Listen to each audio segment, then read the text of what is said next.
안녕하세요. 존버 존 버나드입니다. 자, 금이 지금 여러분들 차트 여러분들 보셨죠? 4,200달러를 돌파를 해서 4,300달러도 돌파했습니다.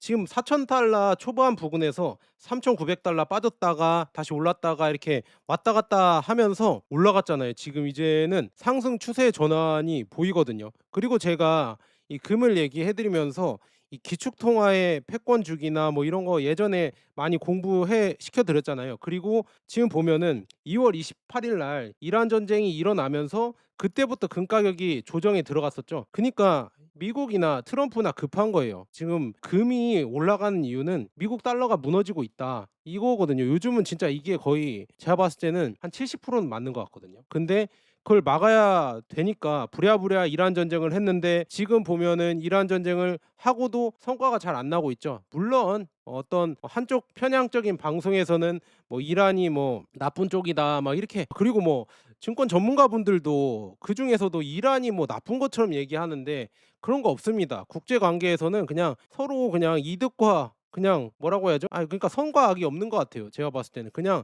미국이 공격을 했고 근데 성과가 안 나오고 있죠. 지금 보면은 이란이 잘 막고 있고 그다음에 이란이 오히려 승리를 할 것 같죠. 그러니까 이게 뭐 어떻게 보면 승리라고 해야 될 수도 있고 아니면 아닐 수도 있는데, 이 호르무즈 해협을 이제는 이란이 꽉 잡고 간다고 하면은 결국에는 이 중동 패권을 미국이 뺏기는 거고요. 그다음에 미군 기지는 지금 다 이란의 이 미사일로 점점 더 축소되고 있죠. 그러면 이제 이 페트로달러라고 하잖아요. 이 중동 내에 이 페트로달러 미국의 영향력, 이 달러의 영향력이 점점 줄어드는 겁니다. 원래 이거를 이란을 굴복시키고 달러를 영원히 이제 공고히 하려고 미국이 이란 전쟁을 일으키고 금 가격이 이렇게 조정을 받았었는데 지금은 이제는 역전되고 있습니다. 그래서 지금 제가 캡처를 했는데 금 가격이 더 올라가고 있거든요. 은이랑 지금 가파르게 올라가려고 지금 하는 와중에 여기 나와 있죠. 왜 트럼프가 호르무즈 해협을 열었다, 이란을 공격했다가 안 했다가 휴전했다가 아니었다가 막 이렇게 하는 이유가 뭐냐? 이 채권 금리 때문에 그래요. 채권 금리가 4.6, 4.7 막 10년물, 그다음에 30년물이 5.1, 5.2 이렇게 왔다 갔다 하니까 이거 까딱 잘못하면은 갑자기 이제 여기도 차트가 있잖아요. 30년물이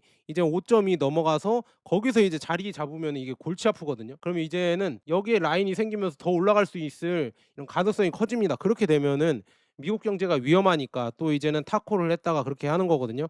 그만큼 미국도 이제는 제가 봤을 때는 막바지까지 왔다. 이 전쟁을 계속 끌고 가려고 하면은 사생결단을 해야 돼요. 이 지금 국채가 어느 정도 망가지거나 아니면은 그냥 타코를 해서 미국의 패권이 어느 정도 조금 망신을 받거나 그렇게 아마도 그렇게 되지 않을까요? 저는 그게 걱정입니다. 미국이 이 이란 전쟁을 하지 말았어야 되는데 근데 금값을 보면은 안 할 수가 없었죠. 왜냐? 금값이 지금 보면 여러분들 코로나나 그다음에 러시아 우크라이나 전쟁 이후에 갑자기 급격하게 올랐잖아요. 이 차트를 보면은. 차트를 잠깐 보겠습니다. 자, 지금 보면 러시아 우크라이나 전쟁 이후로 금값이 미친 듯이 올랐죠. 미친 듯이 오르다가 결국에 엄청 오르다가 조정을 했죠. 이게 왜 이때까지 고점을 찍고 조정한 때가 이란 전쟁 이후에 조정을 하기 시작했죠. 그래서 이 고점을 찍고 거의 뭐 2월 28일 거의 그 부근이잖아요. 그래서 이때 조정을 하면서 이렇게 내려왔는데 다시 또 이제 올라가려고 이렇게 하고 있죠. 그래서 이런 걸 봤을 때는 뭔가 이제 진짜 달러, 미국 국채 이런 게 결국에는 위험성이 계속 커지고 있다. 이렇게 볼 수 있습니다. 그리고 구리값도 튀고 있죠. 구리가 또 신고가로 또 가고 있어요. 일본의 30년물 국채는 또 올라가고. 그러니까 이게 국채가 역시나 선진국들이 뭔가 안 좋아지고 있구나 이거를 볼 수가 있고요. 그다음에 주식시장도 요즘 안 좋죠. 지금 나스닥이나 S&P 500이나 다우 산업도 지금 안 좋아지면서 제가 보고 있는 게 금을 많이 모아가고 그다음에 금융 전쟁까지 이제 시작하면서 가고 있는 중국 증시가 점점 올라오고 있을 거다.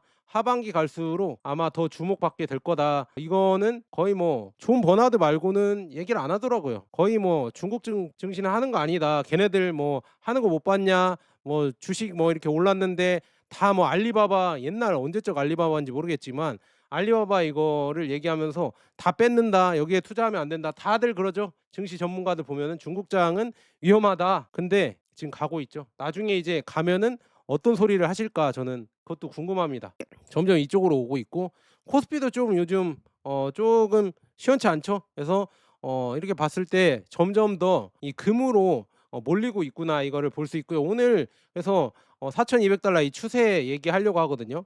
이거 진짜 이제는 와 금이 다시 시작되는가 저도 설레거든요. 저도 뭐 이렇게 엄청 뭐 이게 추세를 타이밍을 맞춘다 그건 아니지만 이 차트상으로 봤을 때는 이제 저항을 뚫고 올라가려고 하고 있고 제로 엣지에서도 지금 이렇게 금 급등에 대해서 얘기하면서 골드만삭스랑 그다음에 중국의 이 금을 엄청나게 지금 사고 있는 제 참여에 대해서 얘기를 했거든요.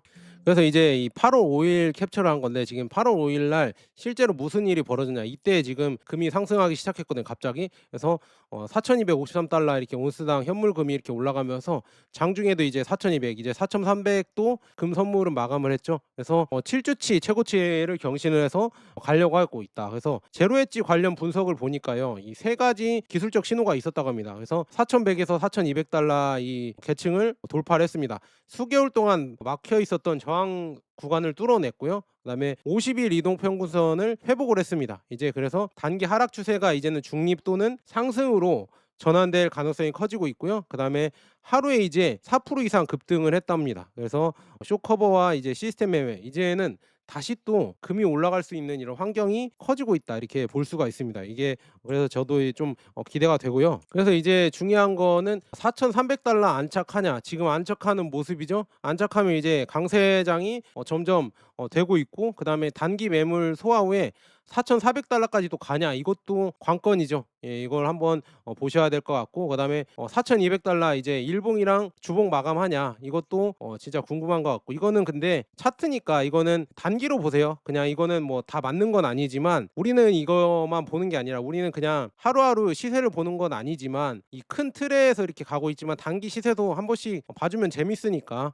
공부 차원에서 한번 보고 있고요. 우리는 크게 투자하고 있죠. 이 기축통화가 바뀔 것이고 그다음에 패권 전쟁에서 미국이 이제는 1국 패권에서 다육화 시대가 가는 이런 패러다임이 바뀔 것이다. 그럼 거기에 대비를 하려고 하면은 달러만으로는 대비가 안 된다. 그러니까 달러를 일정 비중 줄여서 금으로 갖고 있어야 된다. 금으로 이제는 포트폴리오를 다변화해야 된다. 그 취지로 저는 계속 이런 방송을 만들고 그다음에 여러분들이랑 이렇게 소통을 하고 있어요. 그래서 여러분들도 저랑 생각이 비슷하시면은 뭐 그렇게 제 영상 좋아요랑 옆에 하이프도 있거든요. 하이프 많이 눌러주시면 제게 더 많이 이렇게 공유가 되니까 그리고 공유도 한 번씩 해주시면 감사하겠고요. 그래서 이제 지금 금이 상승하는 이유가 뭐냐? 이 금리 때문이 아닙니다. 금리 무시가 아니라 중요한 건 이 이란 협상 진전이 기대가 되고요. 그리고 이제는 유가 하락 가능성도 좀 있었잖아요. 그리고 인플레이션 우려가 완화되고 있고 연준의 이 인상 기대가 약화되고 있죠. 그래서 이제 국채 금리 그다음에 달러가 하락을 하고 있는데 중요한 거는 근데 요즘 또 이 금리 인상을 한다고 또 얘기가 나오면서 지금 왔다리 갔다리 하고 있는데 이런 지금 제로 엣지에서 얘기한 이런 뭐라고 하죠?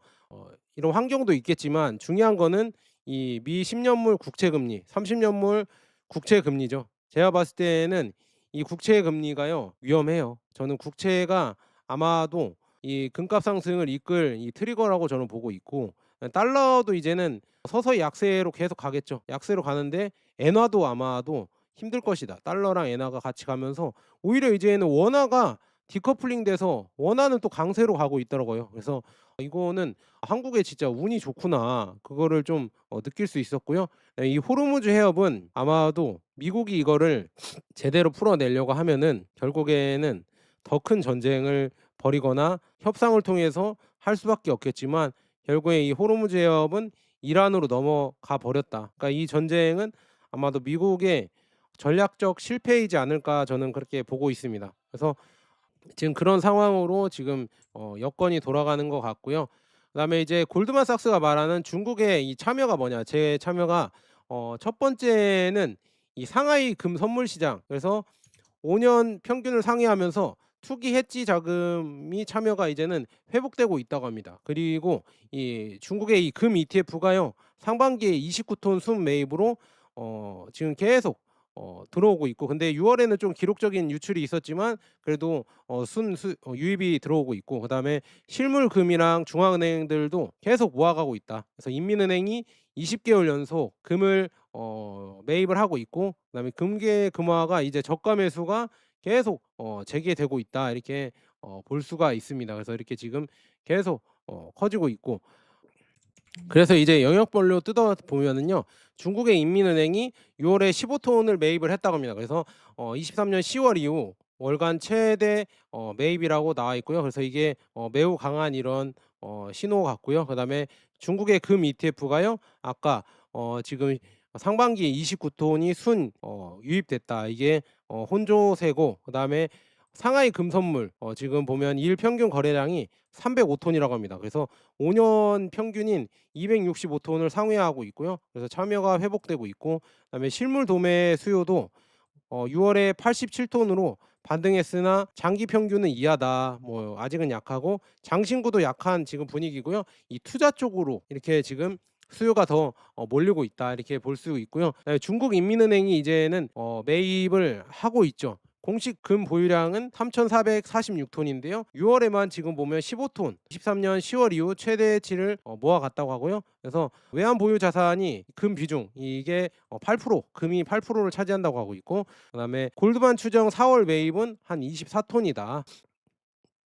이렇게 보고 있습니다. 근데 이게 중요한 거는 상단이 아니라 하단을 받치는 매수잖아요. 그러니까 바닥을 이렇게 받쳐주고 있다. 그래서 중국의 실제 매입은 런던 금시장, 국유은행, 국부펀드를 통해 이루어질 수 있어 공식 발표만으로 전체 규모를 파악하기는 어렵고요. 골드만삭스 추정치가 공식 발표보다 공격적인 이유도 여기에 있다. 가격에 민감하게 반응하지 않는 장기 자금이므로 가격 상단을 폭발적으로 밀어올리는 힘은 아니고요. 대신에 이제는 바닥을 받쳐주는 이런 수요죠. 중앙은행들이 이렇게 매수를 한다는 거는 이 금 투자하시는 분들에게는 든든한 이런 지원군이다, 이렇게 볼 수 있고, 그다음에는 금 ETF 매입이죠. 자, 다시 한번 자세하게 말씀드리면 상반기에 지금 ETF로만 자금이 지금 29톤 순유입이 됐다고 합니다. 그래서 중국 돈으로 400억 위안, 56억 달러가 들어왔는데 역대 두 번째로 강한 상반기 유입이다. 뭐 6월 달에는 조금 유출이 있었지만 그래도 전체적으로, 그다음에 금 ETF에 이렇게 지금 중국 투자자들도 많이 몰리고 있는 지금 상황이다, 이렇게 볼 수 있고요.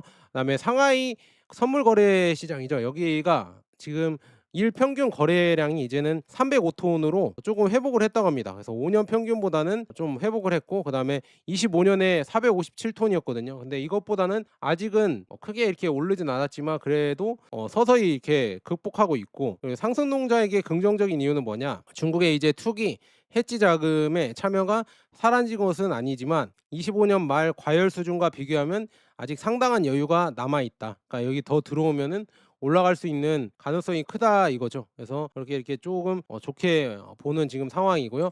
그다음에 이제 중국의 실물 수요도 이제는 점점 반등을 하고 있습니다. 그래서 상반기 전체로는 부진이지만 그래도 6 월에 이렇게 반등을 해서 지금 가는 상황이거든요. 그래서 이것도 한 번씩 보시면 될 것 같습니다. 그래서 6 월에 인출량이 전월 대비 36% 증가해서 가격 하락을 이용한 저가 매수와 금계 금화 수요가 커지고 있다, 이렇게 볼 수 있습니다. 그래서 서서히 이제는 금이 회복하는 지금 단계다, 이렇게 볼 수 있고요. 그다음에 이제 중앙은행과 서구 ETF가 정반대로 지금 움직이고 있습니다. 그래서 이제 현재 금 시장에서 가장 중요한 구조는 중앙은행과 서구 ETF 투자자들이 서로 반대 방향으로 움직이고 있다는 점이거든요. 그래서 2분기에 이 전 세계 금 ETF는 약 45 톤이 빠져나갔습니다. 반면에 이 중앙은행이나 여기 나와 있죠. 중앙은행은 289 톤을 매입을 했고요. 그다음에 장외 시장이나 이런 데에서도 기타 수요도 327톤 이렇게 들어왔다. 그래서 전년 동기 대비 91% 증가했으며 세계 금협회는 이 가운데 상당 부분이 지금 아시아 투자 수요였다고 이렇게 하고 있으면 아시아 실물 투자가 계속 커지고 있는 지금 상황이다, 이렇게 볼 수 있습니다. 그래서 금괴 금화 투자도 307 톤, 그다음에 장신구도 278 톤으로 많이 들어오고 있다, 이렇게 볼 수 있습니다. 그래서 지금 보면 다음은 뭐 CTA 숏 포지션이 왜 중요한가, 이거에 나와 있거든요. 그래서 추세 추종형 시스템 자금은 아직 금에 대해 순매도 상태이다. 그래서 이 CTA가 뭐냐? CTA는 가격 추세와 이동 평균선을 이용해 선물 포지션을 자동으로 조정하는 시스템형 자금이거든요. 기사에서는 지금 CTA 모델들이 아직 금에 대해 숏 포지션을 유지하고 있다고 설명을 하는데요. 이는 상승 초기에는 오히려 긍정적인 요소가 될 수가 있습니다. 그래서 금 가격이 이제 50일선과 4,200달러를 지속적으로 웃돌면 숏 스퀴즈와 추세 추종 매수가 결합되며 기계적 매수가 유입될 수 있다고 지금 보고 있습니다. 그래서 상승 초기에는 호재거든요. 그러니까 순서를 보면요. 기존 금 숏과 포지션이 금 숏 포지션이 손절되고, 그다음에 CTA 숏 포지션이 축소되고, 그다음에 일부 모델이 롱 전환을 하고요. 그다음에 추가 가격 상승에 다시 이제 추세 매수가 유입이 된다. 이런 식으로 지금 갈 수가 있다, 이렇게 볼 수 있습니다. 근데 다만 이걸 봤을 때는 이 펀더멘탈 매수가 아닐 수가 있으니까 이거는 참고해 주시고요. 그리고 이제 옵션 시장 스큐 정상화가 되었다, 이렇게 얘기하고 있는데요. 이 옵션 시장 스큐 정상화가, 이 스큐가 뭐냐? 투자자들이 이 상승 콜 옵션과, 이게 어려운 개념이거든요. 하락 풋 옵션 가운데 어느 쪽이 더 높은 프리미엄을 지불하는지를 보여주는 거거든요, 옵션 스큐는. 근데 지금 6월에 보니까요, 풋 옵션 수요가 폭증을 했다고 합니다. 그래서 금 가격 하락을 우려한 투자자들이 풋 옵션을 적극 매수하면서 하방 해지 비용이 크게 높아졌습니다. 그래서 이렇게 지금 높아졌고, 이후 이제 이 금 가격이 안정되면서 과도했던 이제 풋 옵션 수요가 완화되고 있다고 하거든요. 이제 점점 더 이제 스큐가 정상화 되고 있다, 이렇게 볼 수 있으며, 그래서 여기서 이제 우리가 해석할 수 있는 두 가지 의미는 뭐냐? 시장의 극단적인 공포가 해소가 됐고요. 그다음에 하락 배팅이 줄었지만 상승 콜 옵션도 과열이 심하지 않다, 이렇게 지금 볼 수 있고요. 그래서 우리가 해석을 해보자면, 즉 지나치게 낙관적이지 않은 상태에서 기술적 돌파가 발생했으니까 그래도 저는 긍정적으로 본다, 이렇게 여러분들에게 말씀드립니다. 근데 이게 스큐 정상화가 가격 상승을 보장하진 않으니까 그거는 여러분들 참고해 보시고요. 제로 엣지에서 이렇게 이거 얘기하니까 한번 제가 이렇게 예를 들었고요. 그다음에 이게 중요하죠. 이 골드만삭스의 전망은 여전히 강세라고 합니다. 그래서 그러나 지금 예전보다 약해졌다. 그러니까 예전에 지금 보면 20년 말에 5,400달러로 골드만삭스가 얘기했는데요, 4,900달러로 하향을 했다고 합니다. 그래서 뭐 그 이유는, 목표가 하향 이유는 여러 가지가 있겠지만, 지금 연준의 이제 금리 인하 기대가 약화됐고, 그다음에 금 ETF 수요 전망이 하향됐고, 그다음에 연준의 금리 인상 가능성도 커졌고, 그다음에 중앙은행의 독립성 우려가 완화됐기 때문에, 그래서 이렇게 지금 목표가가 하향이 됐다. 원래 5,400에서 4,900으로 하향이 됐다, 이렇게 볼 수 있습니다. 그래서 이런 식으로 보시면 될 것 같고요. 그럼에도 불구하고 지금 보면 골드만삭스가 예측한 4,900달러는 지금부터라도 15% 정도 상승할 가능성이 있습니다. 그래서 이것도 기대해 볼 만하죠. 그래서 한번 기대해 보고요. 그다음에 사상 최고가랑은 31.5% 여유가 있습니다. 그래서 이것도 과연 강세장이 와서 회복을 하는지, 여기까지는 가기 좀 쉽지 않을 것 같은데 한번 기대는 해보는 것도 괜찮을 것 같다, 이렇게 볼 수 있습니다. 지금 이제 그래서 이 금과 은이 상황이 괜찮은데요. 근데 그래서 이제 앞으로 반드시 이제 확인해야 할 8가지 지표가 있다고 제로 엣지에서 얘기를 했거든요. 그게 뭐냐? 금 가격이 있죠. 당연히 금 가격이 4,200달러를 지지하냐가 이게 관건이고, 그다음에 이제 미국의 실질 금리 추가 상승이나 이런 거를 한번 봐야겠죠. 실질 금리도 봐야 되고, 달러 지수. 근데 달러 약세가 될 것 같거든요. 그리고 글로벌 이제 금 ETF 순유입으로 전환하는지, 이것도 뭐 괜찮은 지표일 것 같고요. 그다음에 중국의 ETF, 금 ETF가 6월 이후에 이제 7월, 8월 들어오는지 이거 봐야겠고, 인민은행의 이제 계속 월간 금매입이 지속되는지도 봐야겠죠. 그리고 이건 좀 어려워요. CTA 이쪽은 그냥 놔두세요. 이거 뭐 그냥 놔두고, 그다음에 나중에 이거는 전문가들이 더 이렇게 해석을 해서 표를 줄 테니까, 그리고 우리가 이거 해석한다고 해서 예측하기는 어렵고, 이걸로 저는 이거 보고 투자하지는 않습니다. 제로 엣지에서 예를 들어드려서 그렇고요.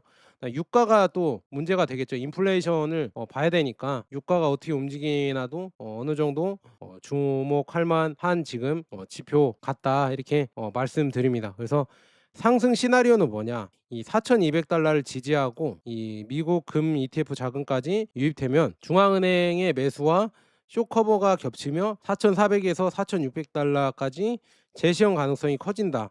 다만 이 골드만삭스에서 4,900달러가 현실화되려면 이 서구 ETF 투자자의 복귀가 필수적이다. 그래서 들어와야 될 것 같고, 하락 신호는 뭐냐? 하락 시나리오는 역시나 이제 유가가 재급등을 해서 인플레 우려가 확대되면서 연준의 인상 가능성, 금리 인상 가능성이 재부각되고 국채 금리 달러 동반 이제 상승을 하고, 그다음에 이제 미국 아니 금 ETF가 유출이 또 이제 팔고 매도가 재개되고, 그다음에 이제 중국의 실물 프리미엄이 또 하락을 하겠죠. 그러면 또 내려갈 수 있는데, 이거는 뭐 다 시나리오니까 여러분들 한 번씩 보시고요. 장기로는 저는 꾸준히 올라가지 않을까, 저는 그렇게 보고 있으면, 그렇게 보니까 그런 추세로 저는 투자를 하고 있고요. 그래서 이 중국 인민은행이 돌아왔지만 이 중국 소비자는 완전히 돌아오지는 않았습니다. 그래서 중앙은행이 사고 있지만 미국 ETF 투자자는 아직 본격적으로 돌아오지 않았습니다. 그래서 아직 좀 더 지켜봐야 될 것 같은데요. 중요한 거는 이 금리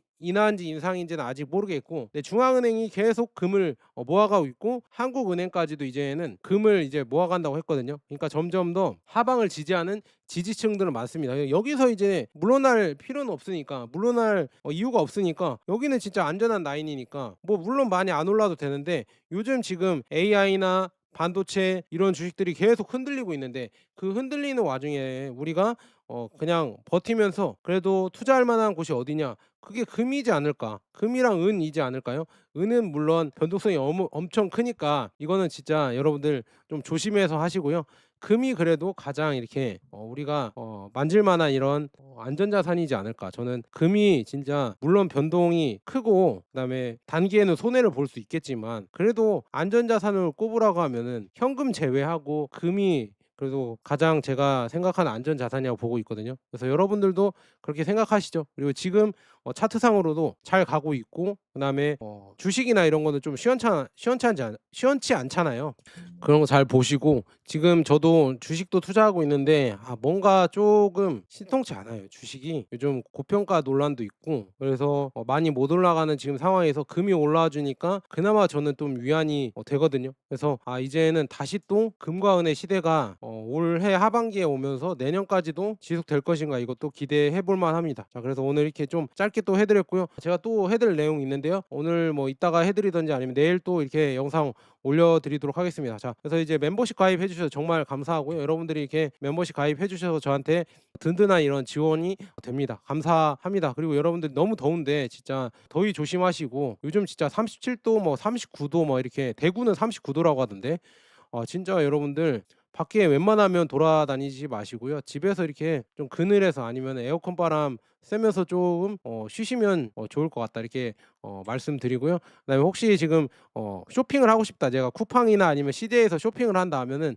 제가 링크 올려드리니까 링크 타고 들어가시면 그래도 저한테 조금 도움이 되거든요. 그래서 한 번씩 시간 나시는 분들은 클릭해서 들어가셔서 한번 부탁드립니다. 자, 여기까지 좋은 번화 됐으면 여러분, 긴 영상 시청해 주셔서 정말 감사합니다.